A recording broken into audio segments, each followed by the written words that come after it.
Isn't it strange how emptiness can live inside a life that looks full? No matter what it is you do, something always feels just out of reach. Like you're walking beside your own life instead of living inside it. Present, but disconnected. Alive, but not living. Before we start, I want you to know something. This feeling is not just something in your head. You're not making this up. The world might not see it, but this numbness that you're feeling, it's as real as the world around it. Some people collapse under the weight of their sadness. Some carry it into every meeting, every errand, and every forced laugh. That's what makes high-functioning depression so insidious. It's not that you can't get out of bed. You show up. But sometimes life feels like it's being lived with the dimmer switch pulled halfway down. Everything's a little muted, a little numb, a little off. You laugh, but it doesn't reach you. Work doesn't really mean much. And you can be surrounded by people, but still feel this strange, unshakable loneliness. It's the kind of sadness that doesn't scream. It just lingers in the background. The kind of depression that hides behind routine. And if you're not careful, it becomes easy to mistake survival for healing. If that sounds familiar, just know it makes sense. When you've had to keep going for so long, it's easy to lose track of what's actually hurting. This world trains us to question our own pain. Your life looks good. You should be grateful. Other people have it so much worse. But the simple truth is that if you feel persistently low, then something in your inner world is misaligned. Not because you're wrong or ungrateful, but because something along the way made you feel unsafe, unseen, or even pointless. Maybe you've been striving for stability for so long, you don't even know what actual peace would look like. Maybe you were never taught what a regulated nervous system feels like. Maybe you stopped checking in with yourself because the answers always felt too big to deal with. This kind of persistent sadness and numbness doesn't just come out of nowhere. It's literally a cry for help from a part of you that's been carrying too much for too long. High-functioning depression is rarely about not knowing something's wrong. People can be highly self-aware and still be depressed. Let's talk about what makes this kind of depression feel so unfixable.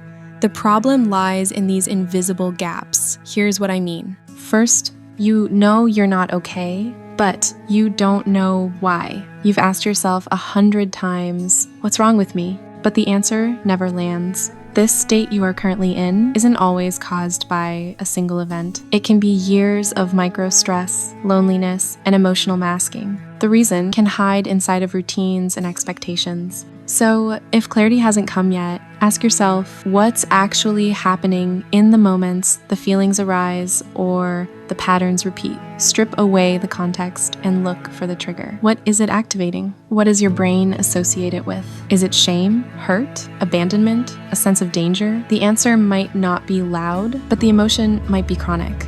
Then, maybe you start to understand the why, but you still don't know how to heal. Knowing doesn't always create relief, does it? Knowing the problem does not mean knowing the ailment. Sometimes it just makes the pain feel even more frustrating. Because now you're just self-aware, but you still feel helpless. The key here isn't to get overwhelmed or chase every solution, but to stay open and notice which tools actually feel supportive. Therapy, journaling, exercise. With enough research, you can learn how to heal. But knowing what to do and doing it are two very different things. And when you're barely functioning, even starting feels impossible. That's where shame creeps in. Because if you know better, then why aren't you doing better? Instead of asking, why can't I do it? Try asking, what might make it feel just 10% easier to start? Sometimes the problem isn't the task, it's the weight you're carrying while trying to do it. So work on your capacity by removing what's making even the smallest step feel so heavy.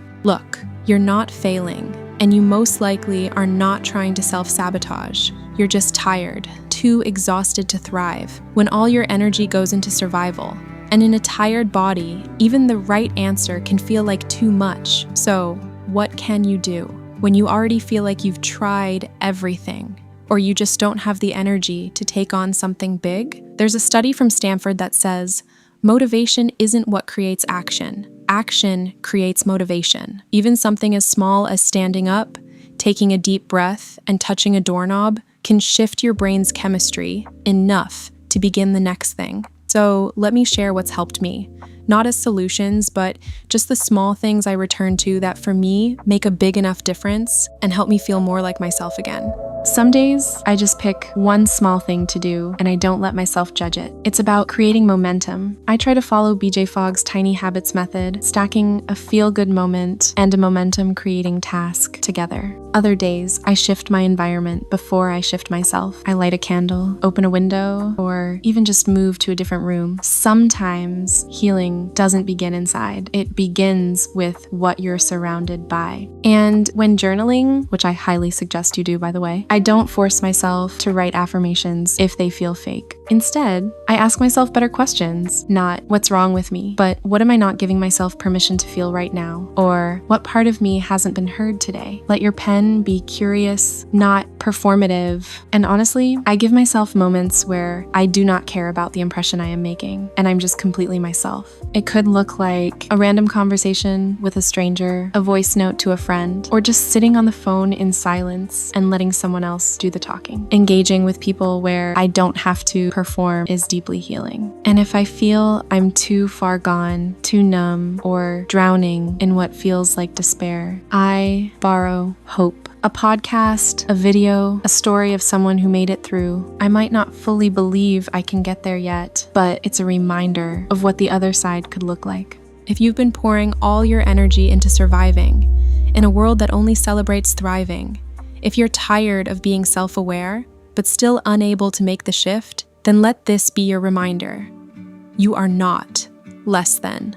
How can your timeline match everyone else's when your story never did? How can you feel whole when you're still unraveling all that needs healing? Look, there's no escaping the work, and yes, you need to do it. As overwhelming, as taxing, and as exhausting as it might be, it still needs to get done. And it's pretty much a lifelong thing. That's the only way you actually get better and stay better. But you don't have to rush into being fixed. You don't have to suddenly be inspiring or productive or healed. You don't owe the world a performance. And the people who truly matter, they want you to feel okay, not impressive. You just need to stay curious about what hurts, what helps, about what might shift if given the right soil. So just keep showing up for yourself with grace and consistency. I want you to come back to this video whenever the fog rolls in again. We'll sit through it together. If this video resonated with you, you're going to want to watch the one about the voice inside your head. That weight you're carrying, it might not even be yours to begin with. Or just check out the latest upload.